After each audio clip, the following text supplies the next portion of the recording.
আন্দোলনে নির্বিচারে হত্যার সাথে জড়িতদের শাস্তির আওতায় আনা ও ন্যায় বিচারের দাবি জানিয়েছেন জাতীয় নাগরিক পার্টির আহ্বায়ক নাহিদ ইসলাম। দুপুরে মানবতা বিরোধী অপরাধে আন্তর্জাতিক অপরাধ ট্রাইব্যুনালে সাক্ষ্য দিতে এসে কথা জানান তিনি।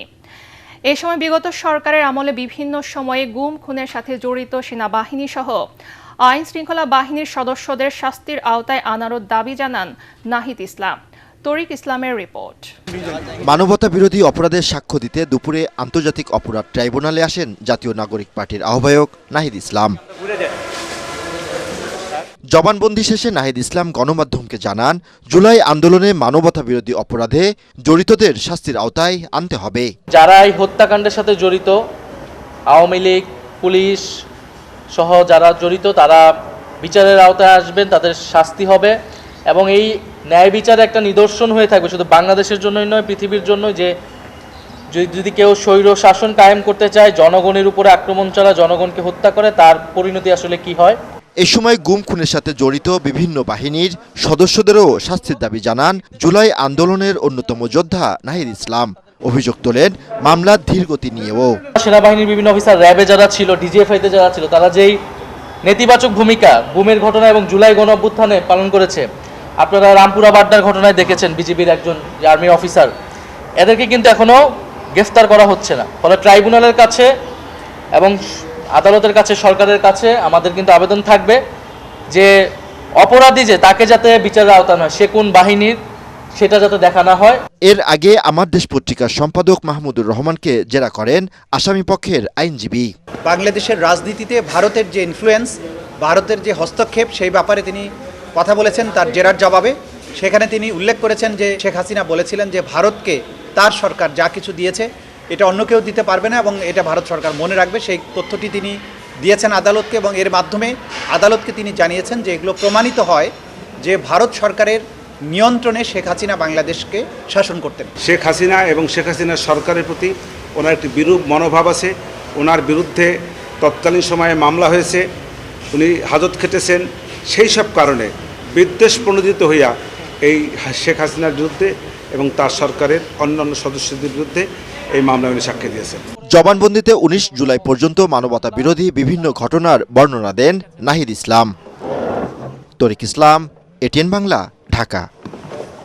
মোনালিসা হেভি ফ্লো 15 পিস প্যাকেটের সাথে 8 পিসের একটি প্যাকেট একদম ফ্রি। জুলাই জাতীয় সনদ বাস্তবায়নে সাংবিধানিক আদেশ তৈরি করে জাতীয় নির্বাচনের দিনে গণভোটে যেতে জাতীয় ঐকমত্য কমিশনের প্রস্তাব পর্যালোচনা করে সিদ্ধান্ত দেওয়ার কথা জানিয়েছে রাজনৈতিক দলগুলো। তারা বলছে নিজেদের মধ্যে আলোচনা করে কমিশনকে তারা সিদ্ধান্ত জানাবে। রাজধানীর ফরেন সার্ভিস একাডেমিতে জাতীয় সনদ বাস্তবায়ন নিয়ে আলোচনায় দলগুলো জানায় সমঝোতার পৌঁছাতে তাদের মধ্যে অনানুষ্ঠানিক আলোচনা চলবে। তবে কমিশনের দেয়া এই প্রস্তাবে প্রায় একমত জানিয়েছে বেশ কয়েকটি রাজনৈতিক দল। এ সময় জুলাই জাতীয় সনদ বাস্তবায়নে অক্টোবরের শুরুর দিকে সুনির্দিষ্ট সুপারিশ সরকারকে দেয়া হবে বলে জানিয়েছেন কমিশনের সহসভাপতি ডক্টর আলী রিয়াজ।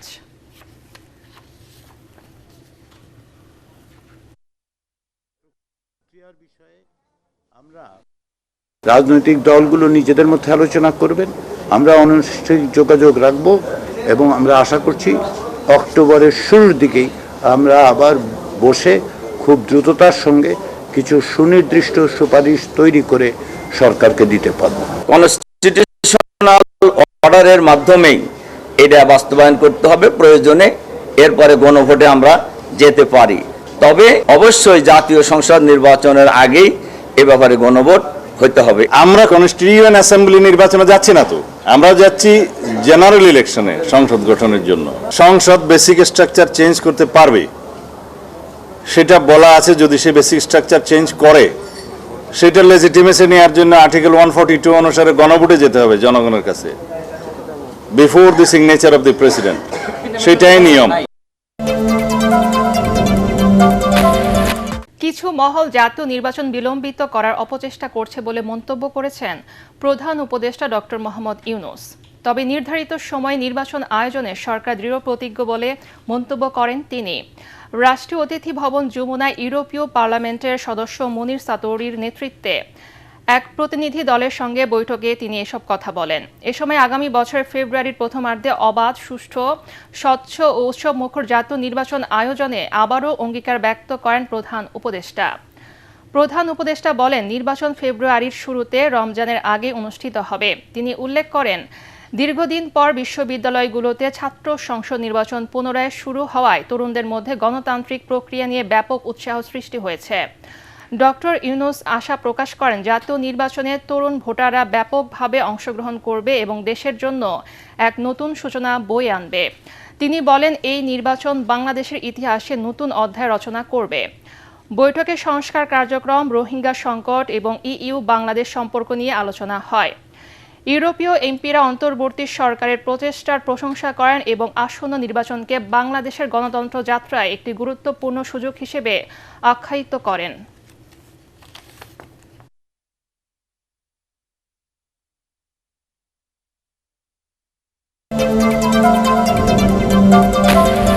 নির্বাচনের মধ্য দিয়ে বাংলাদেশে দ্রুত গণতান্ত্রিক প্রক্রিয়ায় ফিরবে বলে আশা প্রকাশ করেছে ইউরোপীয় ইউনিয়ন। সফররত ইইউ প্রতিনিধি দলের সাথে বৈঠক শেষে বিএনপির নীতি নির্ধারকরা আরও জানান, এক্ষেত্রে সব ধরনের সহযোগিতার কথা জানিয়েছে ইউরোপীয় ইউনিয়ন। সংখ্যানুপাতিক পদ্ধতিতে নির্বাচন চাইলে জামাতে ইসলামীকে জনগণের ম্যান্ডেট নিয়ে আসতে হবে দাবি করে বিএনপি নেতারা বলেন, আন্দোলনের নামে জাতীয় নির্বাচনকে বাধাগ্রস্ত করা ঠিক হবে না। রিপোর্ট কামরুজ্জামান রাজীবের। বাংলাদেশ সফররত ইউরোপীয় ইউনিয়নের প্রতিনিধি দলের সাথে বৈঠক করতে গুলশানে ইউরোপীয় ইউনিয়নের কার্যালয়ে আসে বিএনপির 5 সদস্যের প্রতিনিধি দল। প্রায় 1 ঘন্টারও বেশি সময় বৈঠকের পর বাইরে এসে সাংবাদিকদের সাথে কথা বলেন বিএনপির স্থায়ী কমিটির 2 সদস্য। এ সময় আমির খসরু মাহমুদ চৌধুরী জানান, ইইউ চায় ফেব্রুয়ারিতে নির্বাচনের মধ্য দিয়ে বাংলাদেশ দ্রুত গণতান্ত্রিক প্রক্রিয়ায় ফিরে আসুক। আগামী নির্বাচনের জন্য পিআর কোনো প্রাসঙ্গিক বিষয় নয়। ওরা চায় বাংলাদেশ যত তাড়াতাড়ি সম্ভব গণতন্ত্রের পথে চলুক এবং ট্রানজিশন করে একটি গণতান্ত্রিক প্রক্রিয়ার মধ্যে ফিরে আসুক। এইটার ব্যাপারে আমাদের বিভিন্ন আলোচনা হয়েছে এবং এটার প্রেক্ষাপটে আগামী দিনে আমরা কি করতে যাচ্ছি, ওদের ভূমিকা কি হবে এবং বিভিন্ন রাজনৈতিক দলের মধ্যে যে কথাবার্তাগুলো হচ্ছে সেগুলো আলোচনায় আসছে। এবং শেষ কথা হলো গিয়ে এটাই, শেষ কথা হচ্ছে বাংলাদেশের যত তাড়াতাড়ি সম্ভব একটা নির্বাচনের মাধ্যমে দেশে গণতন্ত্র ফিরে আসা দরকার। এ সময় আরেক স্থায়ী কমিটির সদস্য নজরুল ইসলাম খান বলেন, পিআর পদ্ধতির দাবিতে হঠাৎ করে আন্দোলন করে নির্বাচনকে বাধাগ্রস্ত করা ঠিক হবে না। আন্দোলন না করে দেশের স্বার্থে নির্বাচন আয়োজনে সহযোগিতা করার আহ্বান জানান তিনি। এটা একটা নতুন দাবি নিয়ে নির্বাচন সামনে, এই সময় এরকম আন্দোলন বা এরকম ধরনের কথাবার্তা আমরা মনে করি তারা বুঝতে পারবে তাদের কি করা উচিত এবং তারা নির্বাচনকে সুষ্ঠুভাবে সম্পাদনের ব্যাপারে সহযোগিতা করবে। না, পিআর যদি কেউ চায়ও সেটা তো আগামীতে জনগণের ম্যান্ডেট নিয়ে সংসদে এসে পাশ করতে হবে। নেতারা জানান, বাংলাদেশকে উন্নয়ন ও গণতন্ত্র প্রতিষ্ঠায় সহযোগিতার পাশাপাশি বাণিজ্য ক্ষেত্রে সহযোগিতা করবে ইইউ। কামরুজ্জামান রাজীব, এটিএন বাংলা, ঢাকা। 4 দফা দাবিতে সারা দেশে অবরোধ কর্মসূচি পালন করেছে ডিপ্লোমা প্রকৌশল শিক্ষার্থীরা। গুরুত্বপূর্ণ সড়কে অবস্থান নিয়ে বিক্ষোভ করেন তারা। দাবি পূরণ না হলে আরও কঠোর আন্দোলনের হুঁশিয়ারি দেন তারা। এ সময় পলিটেকনিক শিক্ষার্থীরা কাল সারা দেশে নিজ নিজ শিক্ষা প্রতিষ্ঠানে অবস্থান কর্মসূচির ঘোষণা করে।